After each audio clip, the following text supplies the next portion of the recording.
நியாயப்பிரமாணம் இல்லாமல் தேவ நீதி வெளியாக்கப்பட்டது. அப்படியானால் ஏன் தேவன் நியாயப்பிரமாணத்தை உண்டாக்கினார்? பின்பு ஏன் தேவன் நியாயப்பிரமாணத்தை உண்டாக்கினார்?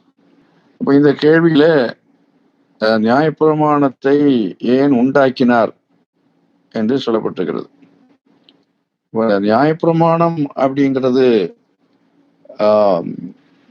ஏன், அது ஏன்ங்கிறத விட அது என்ன அப்படிங்கிறது நம்ம தெரிந்து கொள்ள வேண்டிய விஷயம்.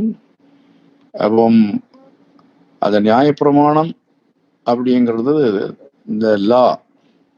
அப்போ நியாயப்பிரமாணத்தை தேவன் உண்டாக்குனதுக்கு காரணம் என்ன அப்படின்னு சொன்னால், தேவன்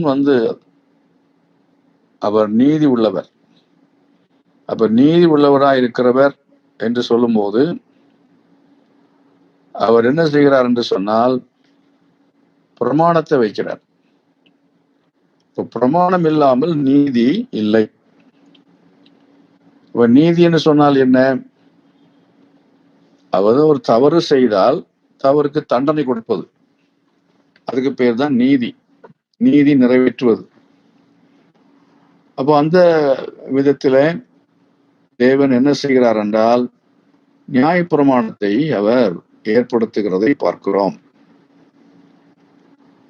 அந்த விதமாக நியாயப்பிரமாணத்தை அவர் உண்டாக்குகிற சமயத்துல மனிதன் தவறு செய்வான். மனிதன் தவறு செய்யக்கூடியவன்.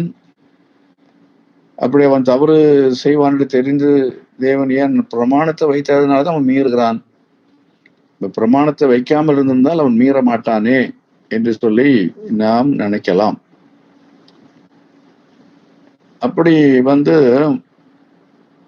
வைக்கவில்லை என்றால் ஒழுங்கு என்பது இருக்கவே இருக்காது. ஒழுங்காக எல்லாம் இருக்க வேண்டும் என்றால், ஒரு ஒழுங்கு அப்படின்னு சொன்னால், இப்போ நம்ம ஒரு வீடு எடுத்துக்கிறோம், ஒரு அலுவலகத்தை எடுக்கிறோம், சபை எடுக்கிறோம், ரூல்ஸ் அண்ட் ரெகுலேஷன்ஸ் இவைகள் இல்லை என்று சொன்னால் குழப்பங்களா இருக்கும். எல்லாம் ஒழுங்காக சரியாக இருக்கவே இருக்காது, தாறுமாறாக இருக்கும். ஆகையினால்தான் தேவன் என்ன செய்கிறார் என்றால், எல்லாவற்றையும் என்ன செய்கிறார் என்றால், எதை செய்ய வேண்டும், எதை செய்யக்கூடாது அப்படிங்கிறது கர்த்தர் ஏற்படுத்தி வைக்கிறத பார்க்கிறோம். இது முதல்ல எங்கு ஏற்படுத்தப்பட்டது என்றால், ஏதேன் தோட்டத்துல தேவன் அதை ஏற்படுத்தி வைத்தார். முதலாவது கொடுக்கப்பட்ட பிரமாணம் என்ன? மரத்தின் கனியை நீ பறித்து புசிக்கக்கூடாது. அதுதான் பிரமாணம்.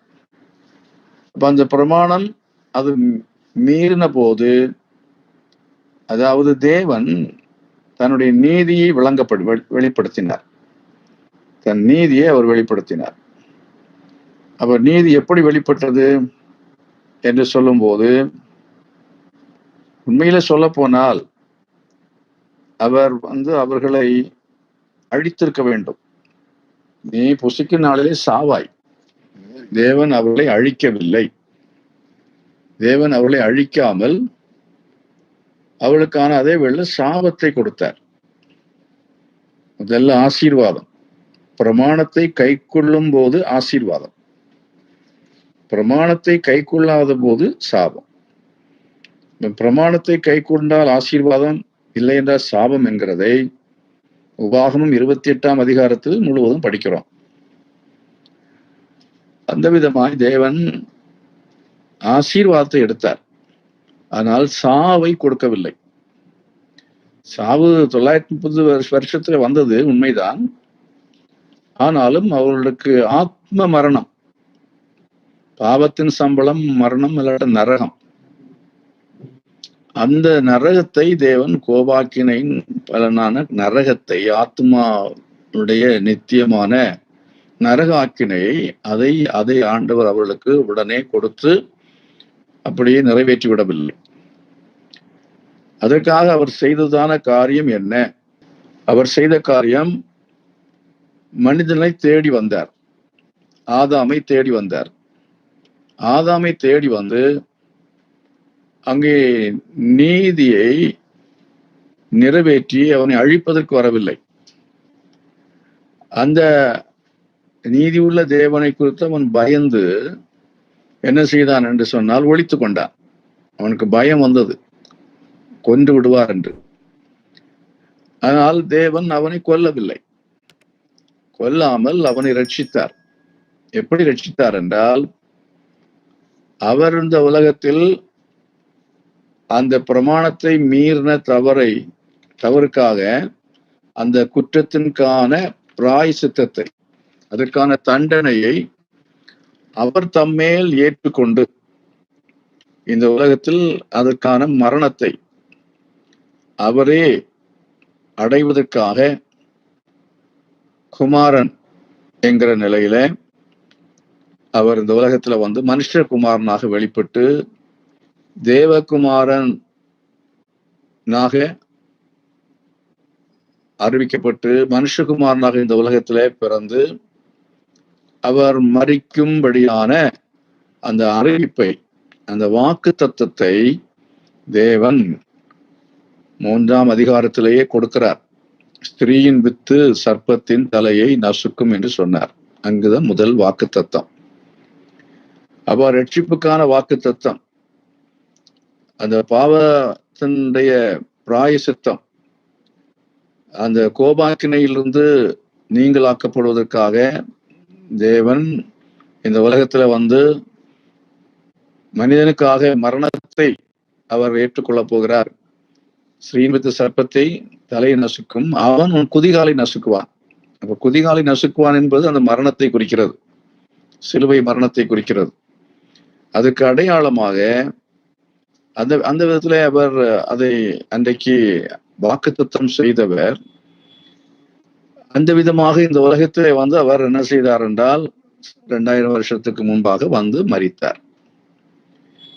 சரி, அப்படின்னு ஏன் அவர் வந்து மரிக்க வேண்டும்?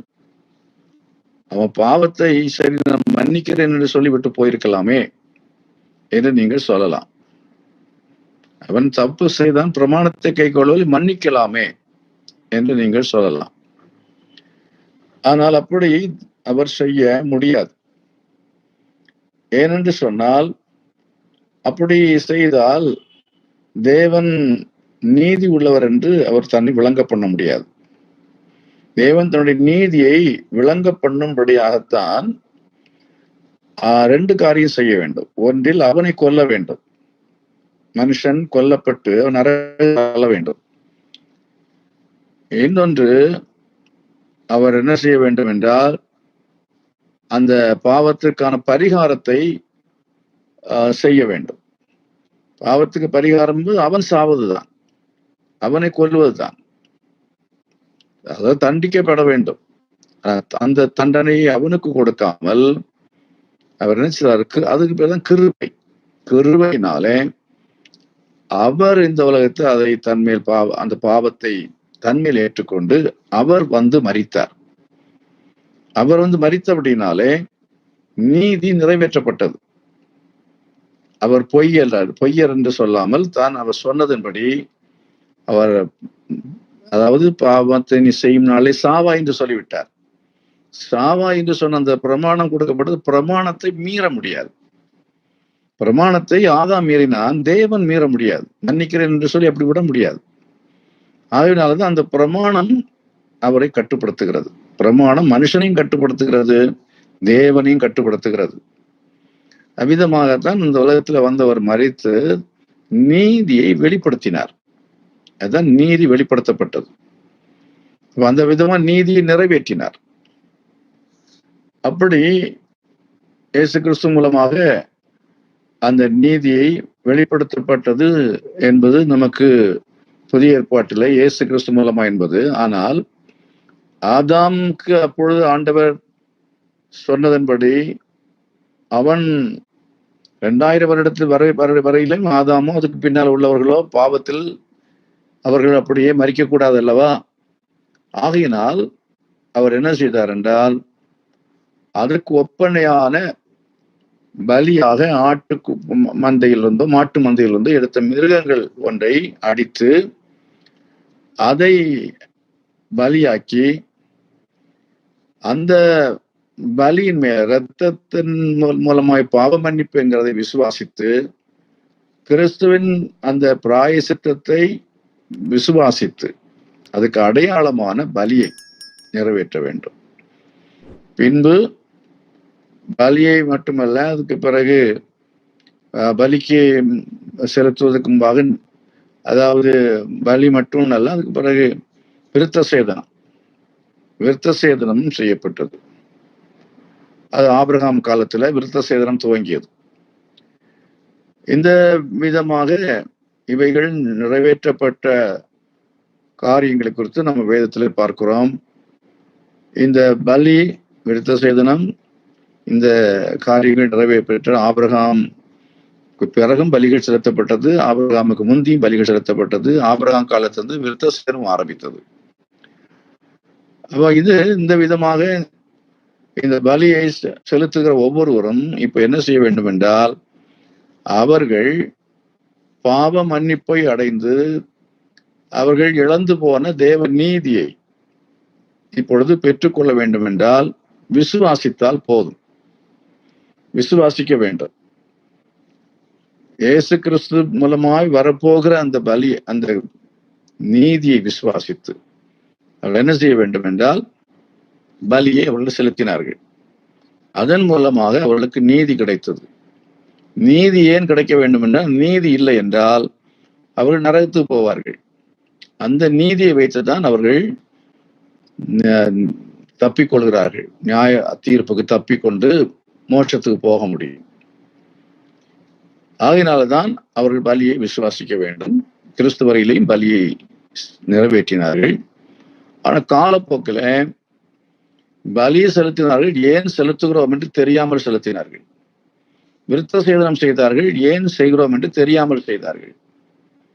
உண்மையிலே அவர்கள் கிறிஸ்துவை அவர்கள் விசுவாசித்து உண்மையாகவே பாவத்தை அறிக்கை செய்து மனஸ்தாபத்தோடு அதை செய்யவில்லை. இன்றைக்கும் நிறைய பேர் ஞான ஸ்நானம் எடுக்கும் முன்பாக பாவத்தை அறிக்கை செய்து மனம் திரும்பி எடுக்க வேண்டும். ஆனால் சும்மா ஞானஸ்நானம் எடுப்பார்கள். அவர்களுக்கு அதனாலே ரட்சிப்போ தேவ நீதியோ கிடைப்பதில்லை. அதே போலத்தான் அன்றைக்கும் பிற்காலங்களில் அப்படி நடந்தது. அந்த காலத்தில் தான் இயேசு உலகத்தில் வந்து அவர் தேவ நீதியை நமக்கு கொடுக்கும்படியாய் மரித்து தேவ நீதியை வெளிப்படுத்தினார், சம்பாதித்தார். இப்ப அவரை விசுவாசித்து பலி செலுத்த வேண்டிய அவசியம் இல்லை, விருத்த சேதனம் செய்ய வேண்டிய அவசியம் இல்லை. அவர் விசுவாசித்தால் போதும். விசுவாசிக்கிறவர்கள் அத்தனை பேருக்கும் தேவ நீதி கிடைக்கிறது. அப்போ அது கிருபையினால கிடைக்கிறது. விசுவாசத்தை கொண்டு விசுவாசத்தினாலே கிடைக்கிறது. அப்ப அந்த தேவ நீதியை அவர்கள் பெற்று கொள்வதற்கு விசுவாசித்தால் போதும். இப்பொழுது அவர்கள் நியாயப்பிரமாணத்தை கைக்கொள்ள வேண்டியதில்லை என்றால் அர்த்தம் என்ன? அதாவது கற்பனைகள், சட்டதிட்டங்கள் எதையுமே கைக்கொள்ள வேண்டியது அவசியம் இல்லை என்பது அல்ல. இங்கே இப்பொழுது அவர்கள் என்ன செய்ய வேண்டும் என்று சொன்னால், அவர்கள் பலி செலுத்த வேண்டியதில்லை, விருத்த சேதனத்தை நிறைவேற்ற வேண்டிய அவசியம் இல்லை. அது கிறிஸ்துவை பற்றியது. கிறிஸ்துவை பற்றிய காரியங்கள் திரும்ப அவர்கள் அதை செய்ய வேண்டிய அவசியம் இல்லை. அது செய்வது என்பது செய்கிறதுனால எந்த விதத்திலையும் அது அவங்களுக்கு பலன் அளிக்காது. அதன் மூலமாக அவர்கள் தேவநீதியை பெற முடியாது. அது காலாவதி ஆகிவிட்டது. ஆகினாலே அதை செய்து அதன் மூலமாய் தேவநீதியை பெற வேண்டும் என்று நினைக்கிறவர்கள் அவர்கள் தங்களை ஏமாற்றிக் கொள்கிறார்கள். ஆகினால்தான் அப்போஸ்தலனாகிய பவுல் அப்படி செய்ய வேண்டாம், நீங்கள் நியாயப்பிரமாணத்தை இப்பொழுது கைக்கொள்ள இப்படிப்பட்டதான சடங்குகளை, சம்பிரதாயங்களை நீ செய்ய வேண்டிய அவசியம் இல்லை என்பதை முதலாவதாக சொல்லுகிறார். இரண்டாவது, நியாயப்பிரமாணம் என்கிற கற்பனைகளை நீங்கள் உங்களால கைக்கொள்ள முடியாது. நீங்கள் அதை கைக்கொள்ள முயற்சி செய்தால் நீங்கள் தோற்று போவீர்கள். ஆகினால், அதாவது சட்டதிட்டங்கள், கொலை செய்யாதிருப்பாய், விபச்சாரம் செய்யாதிருப்பாய் போன்ற எல்லாம் 619 பிரமாணங்கள் இருக்கிறது சொல்லுகிறார்கள். 10 கட்டளைகளும். அந்த 613 என்பது இந்த 10 கட்டளையோட விளக்கங்கள். இதெல்லாவற்றையும் நம்மால் கைக்கொள்ள முடியாது, ஒருவனாலும் கைக்கொள்ள முடியாது.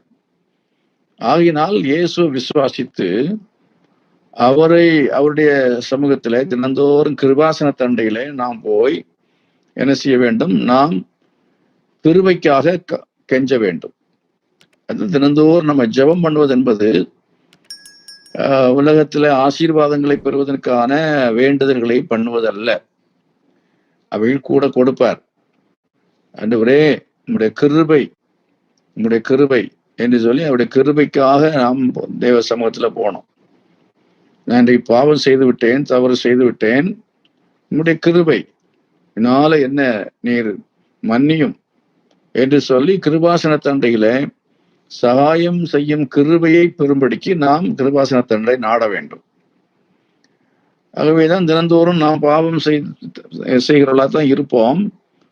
அதுக்கு இயேசு கிறிஸ்துவின் ரத்தத்தின் மூலமா பாவ மன்னிப்பை நாம் பெறுகிறோம். நமக்கு அநேக சமயங்களிலே இந்த உலகத்துல செய்த பாவத்துக்கு உடனடியாக சர்வ பிரகாரம தண்டனையை தந்தவர் அழிக்கவும் மாட்டார், தண்டனைகள் எல்லாம் தரவும் மாட்டார், மன்னிப்பார். ஆனால் தேவன் என்ன செய்வார் என்றால், அவர் ஒரு குறிப்பிட்டதான எல்லைக்கு மேல் போகும்போது கிருபை எடுபட்டு போகும். அப்பொழுது தேவன் நம்மை கொன்று போடுவார், நரகத்துக்கும் தள்ளுவார். ஆகவே புதிய ஏற்பாட்டிலே நமக்கு கிருபை உண்டு, பழைய ஏற்பாட்டிலும் இருந்தது. புதிய ஏற்பாட்டிலே நமக்கு அந்த கிருபையை நாம் என்ன செய்யணும்? அலட்சியம் பண்ணாமல் திரும்ப திரும்ப துணிகரமாய் பாவத்தை செய்து கொண்டிருப்போம் என்றால் கிருபை நஷ்டப்பட்டு போகும். அதனால் என்ன செய்ய வேண்டும் என்றால், கிருபையை நம்ம எண்ணி கிருபை அலட்சியம் பண்ணாமல், துணிகரமாய் பாவம் செய்யாமல், ஒருவேளை பாவம் செய்தாலும் பாவத்தின் வஞ்சனையினாலே மனத்தை கடினப்படுத்தி கொண்டிருக்காமல், நமக்கு சகாயம் செய்யக்கூடியதான பிரதான ஆசாரியர் இருக்கிறார். அவர் நம்முடைய பலவீனங்களை குறித்து பரிதபிக்கூடாத பிரதான ஆசாரியராமல் எல்லாவற்றிலும் சோதிக்கப்பட்டும் நம்மை போல சோதிக்கப்பட்டும் பாவம் இல்லாதவராக இருக்கிற பிரதான ஆசாரியர் இருக்கிறார். அவர் நம்மை பாவம் இல்லாதவர்களாக மாற்றுவார், என்னை ஒரு நாள் பரிசுத்தவானாக மாற்றுவார். அதற்காகத்தான் உலகத்தில் வந்தார். அவை நமக்காக அவருடைய பாவங்களை மன்னிப்பதற்காக அவர் மரித்தும் பாவங்களிலிருந்து நம்மை விடுதலை ஆக்கும்படியாக உயிரோடு எழுப்பப்பட்டும் இருக்கிறார் என்று வசனம் எல்லாம் ரோம நிருபத்துல படிக்கிறோம். ஆகவே இந்த வசனங்கள் எல்லாம் எங்கே இருக்கிறது அப்படிங்கிறதை குறித்து நம்ம பார்க்கும் பொழுது, இதை நீங்கள் ரோமர் 1:17, ரோமர் 1:17, ரோமர் 2:32, 1:17, 2:32. முதலாவது, விசுவாசத்தால் நாம் என்ன செய்கிறோம் என்றால் நீதியை பெறுகிறோம் அப்படிங்கிறது 1ஆம் அதிகாரத்தில் 17ஆம் வசனத்திலே சொல்லப்பட்டிருக்கிறது. தேவ நீதி விசுவாசத்திற்கென்று அந்த சுவிசேஷத்தினால் வெளிப்படுத்தப்படுகிறது. இந்த ஒரு 7 காரியங்கள் உள்ளது. 7ம் இதை விளக்கமாக இந்த தேவ நீதி விசுவாசத்தினால் உண்டாகும் தேவ நீதி அப்படிங்கிறதுக்கு அடுத்தது விசுவாசத்திற்கென்று அந்த சுவிசேஷத்தினால் வெளிப்படுத்தப்படுகிறது என்பதை படிக்கும்போது, தேவ நீதியை உலகத்தின் ஜனங்கள் அறிந்து கொள்ள வேண்டும் என்றால் நாம் பெற வேண்டும் சுவிசேஷம். அந்த சுவிசேஷம் என்ன என்பதை ரோமர் 1ஆம் அதிகாரத்திலே 4-5 வசனங்களிலே சொல்லப்பட்டிருக்கிறது. பரிசுத்த வேதாகமங்களில் முன்னே தம்முடைய சுவிசேஷத்தை பற்றி வாக்குத்தத்தம் பண்ணபடி கர்த்தராகிய இயேசு கிறிஸ்துவானவர் மாம்சத்தின்படி தாவீதின் சந்ததியில் பிறந்தவரும் பரிசுத்தமுள்ள ஆவியின்படி தேவனுடைய சுதன் என்று மரித்தோர்லிருந்து உயிர்த்தெழுந்ததினாலே பலமாய் நிரூபிக்கப்பட்ட தேவகுமாரனுமாய் இருக்கிறார். இதுதான் சுவிசேஷம். இதை நீங்கள் அதை கவனித்து படித்து அதை பிரித்து படிக்கணும். படித்தாதான் அது உங்களுக்கு சுவிசேஷம் எங்களுடைய பொருள், அது 4-5 வசனங்கள் இருக்கிறதுக்கு இன்னும் விளங்கும். அது எப்படி அது சுவிசேஷம் மாறுகிறது என்பதை நீங்கள் படிக்க வேண்டும். அது விசுவாசத்தால் நாம் தேவ நீதி. நான் இவ்வளவு நேரம் சொன்னது அதுதான் நான் சொன்னேன். இதை அடிப்படையாக கொண்டுதான் இவ்வளவு நேரம் சொன்னதான விஷயங்கள் இந்த 2 வசனங்களையும் அடங்கி இருக்கிறது. அது மட்டுமல்ல, 2வது நியாய தீர்ப்பு 1:32 தேவன் தீர்மானித்த நீதியான தீர்ப்பு இதெல்லாம் அடிப்படையாக கொண்டுதான் இவ்வளவு நேரம் நான் பேசினேன். அதை நீங்கள் விளங்கிக் கொள்ளும்படி இது குறித்துக் கொள்ளுங்கள். நான் இவ்வளவு நேரம் பேசினதை வைத்து தியானியுங்கள். தேவனுடைய நீதியான தீர்ப்பு, அதை குறித்து 3ஆம் அதிகாரத்தில் 2ஆம் வசனத்திலும் படிக்கிறோம். இப்படிப்பட்டவரை செய்கிறவர்களுக்கு தேவனுடைய நியாய தீர்ப்பு சத்தியத்தின்படி இருக்கிறது.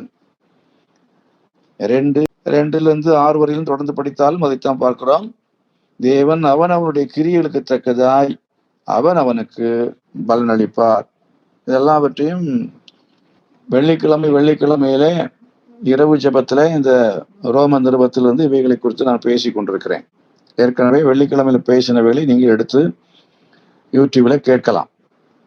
அதே போல 12ஆம் வசனத்திலிருந்து 16ஆம் வசனம் 2ஆம் அதிகாரத்துல படிக்கும் பொழுதும், எவர்கள் நியாயப்பிரமாணம் இல்லாமல் பாவம் செய்கிறார்களோ நியாயப்பிரமாணம் இல்லாமல் கெட்டு போவார்கள். எவர்கள் நியாயப்பிரமாணத்துக்கு உட்பட்டவர்களாய் பாவம் செய்கிறார்களோ அவர் நியாயப்பிரமாணத்தினால் ஆக்கினை தீர்ப்படைவார்கள். அப்போ நியாயப்பிரமாணத்தை பெற்றுக்கொண்டவர்கள், பெறாதவர்கள், கையில் வைத்திருக்கிறவர்கள், இல்லாதவர்கள், பழைய ஏற்பாட்டிலும் சரி புதிய ஏற்பாட்டிலும் சரி 2 பேருமே இதை வைத்து கொண்டு அதன்படி நடக்காவிட்டாலும் சரி, அது இல்லை, நியாயப்பிரமாணம் இல்லாமல் பாவம் செய்கிறவர்களா இருந்தாலும் சரி, 2 பேருக்குமே நியாய தீர்ப்பு என்று இங்கே சொல்லுகிறதை பார்க்கிறோம். அது மட்டுமல்ல, 3ஆவதாக ரோமர் 2:26 படிக்கும் பொழுது நியாய பிரமாணத்துக்கு ஏற்ற நீதி என்று அங்கே சொல்லப்பட்டிருக்கிறது.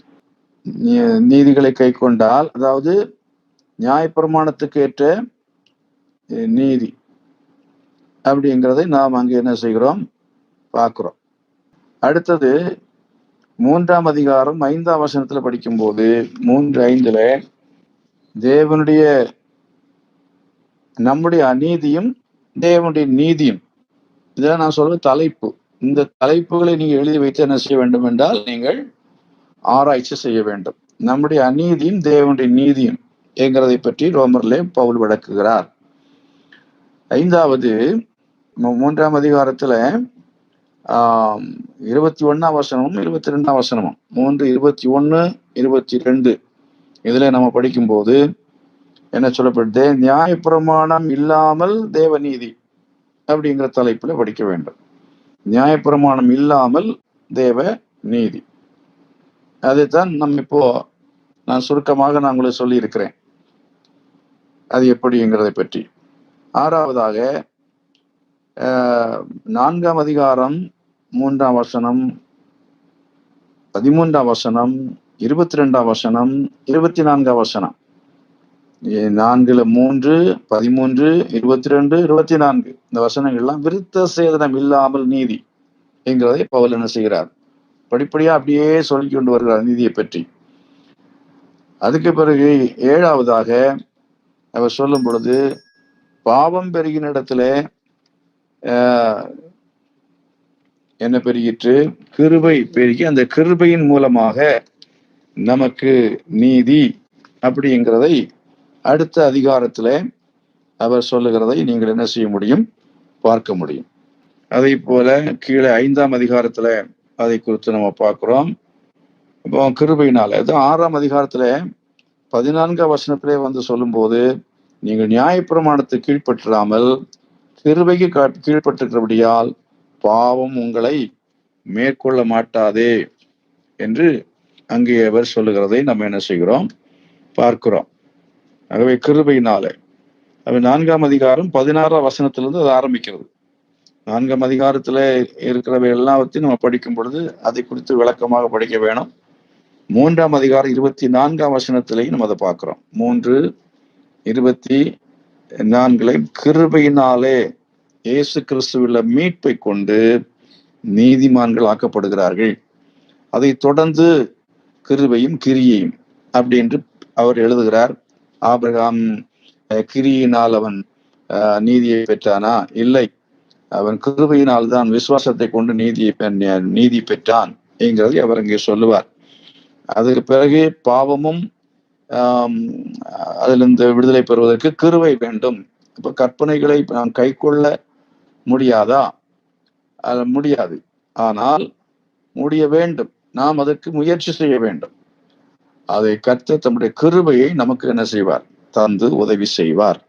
கிருபையை கொண்டு உதவி முயற்சி செய்ய வேண்டும். நான் என்னால் முடியும் என்றல்ல, அவர் கிருபை என்னோடு இருக்கிறது, என்னால் ஜெயிக்க முடியும் என்கிற நம்பிக்கையோடு கூட அவரை சார்ந்து நாம் கிருபையை சார்ந்து ஜீவிக்கும் பொழுது பாவத்திலிருந்து விடுதலையை நாம் பெற்றுக்கொள்ள முடியும். அதனால இந்த ஒரு 7 காரியங்கள் இங்கே உங்களுக்கு தலைப்பு கொடுத்திருக்கிறேன். இந்த தலைப்புல நீங்கள் இந்த ரோம நிருபத்தை ஆராய்ந்தால் இந்த கேள்விகளுக்கு பதில், குறிப்பாக கேட்ட கேள்விக்குரிய பதிலை நான் உங்களுக்கு ஓரளவு தெளிவாக உங்களுக்கு சொல்லி இருக்கிறேன். கர்த்தர் உங்களை ஆசீர்வதிப்பாராக.